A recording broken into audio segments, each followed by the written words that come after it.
here we go with the next part. Sorry again for interrupting. Not at all. I feel bad for rushing you off. I'll see you both later. Without further comment, I hurried back to my room. Really? Once Cecilia has left, Paul glances over to Mo. Timo still appears rather discouraged. Timo, has something happened that I should know about? No. We're a team, remember? I don't want us keeping secrets from one another. It's personal. Without another word, Timo returns to his room. You expect me to believe that? So the look you had on your face. Paul mutters to himself while staring at Timo's closed door. Ugh. Several days later. Today I like to report on the leopard's progress since the operation. Our team, led by our surgeon, Paul, gathers in his examination room for a conference. Timo was sure acting strange the other day, but he seems to be fine now.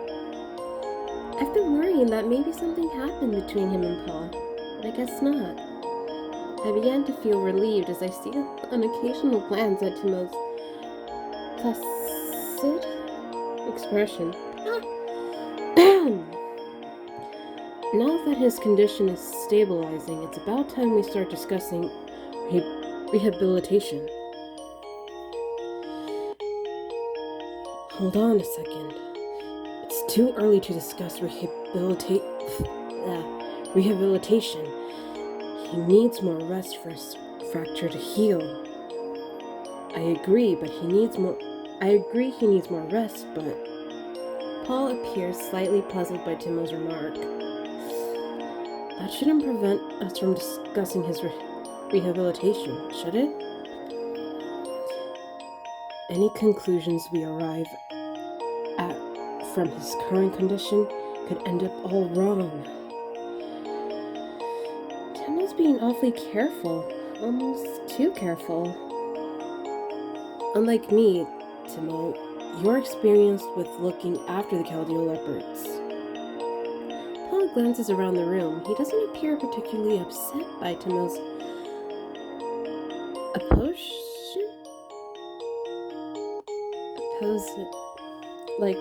he's opposing it, technically. I cannot say the word.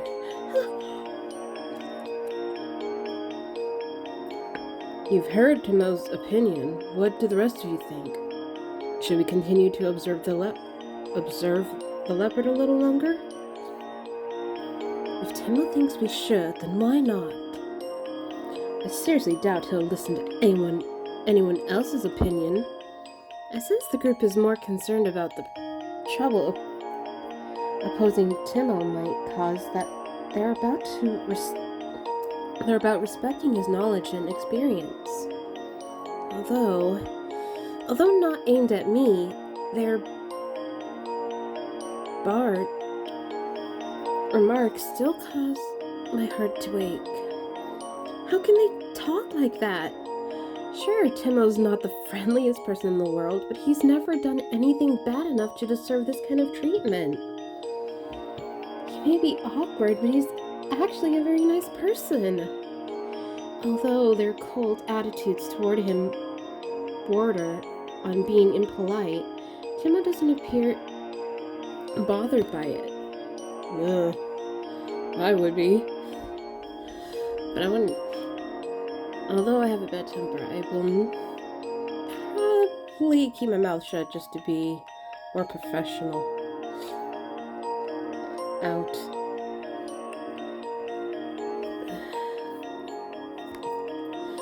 It's almost as if he's used to living in solitude, which really begins to worry me. Ooh, sweetie. Oh no, not the checkpoint. Because if I wasn't okay with checkpoints, I would have to go live again from all the story tickets. If I have any left over. 10 days have passed since our first conference on rehabilitation. Paul gathered the team into his examination room again. Okay, last time we agreed we would continue to observe the leopard's progress. After further detailed evaluation, his condition following the surgery remains stable. Thanks to his youth, I think he'll make a full recovery. With that news, this time I'm hoping to start discussing his rehabilitation. You're rushing it. Ooh, he does not look happy. Once again, Timo is opposed. It's obvious your surgical skills are impeccable, and you've accomplished quite an achievement. There's no need to push for results. No, he's not wrong. Following Timo's comment, a commotion passes through the rest of the team. I too feel a little uneasy. Timo may simply be trying to express his desire not to rush things, but the way he worded that makes it sound like Paul's striving to distinguish himself. Although Timo's remark puts me on edge, Paul doesn't appear particularly angered by it. As the person in charge of the Caldeo Leopards, I respect your opinions, but you'll have to excuse me. I've got other business to attend to. Ooh, he just left like, fuck you, Paul. Timo abruptly stands and leaves the examination room without even a glance back. A straight line. He just left without even looking back at MC. What's going on, Timo? His exceptional show of obstinacy? I can't pronounce that word. Obstinacy, or I don't know. I can't pronounce words. Has me completely bewildered. That guy's unbelievable. Dr. Morgan, please ignore him. He's acted like that for as long as I can remember. He shouldn't have been put on the team in the first place. Sure, he's enthusiastic about his work, but he doesn't interact well with others. He's a nut, is what he is. He only likes animals. So maybe Timo's attitude wasn't stellar. That's no reason to say those things about him. Ooh. I lower my head and I can't even say words. Dejectedly bite my lip. How can he say such horrible things about a teammate? Regardless, since he's in charge, we'll have to put our discussion on hold without his input. Let's wrap this meeting up. Paul raises his voice, interrupting the rest of the group's abusive comments. Ooh, smooth. They immediately fall silent. Still, their displeasure over Timo is abundantly clear. Is there anything I can do to help Timo's situation? Paul notices my discouragement and quietly whispers in my ear. Cecilia, look after Timo, will you? If there's anyone he'll open up to, I suspect it's you. Me? We have to come together as a team if we're going to properly care for that leopard. And right now, that isn't happening. Paul lets out a sigh.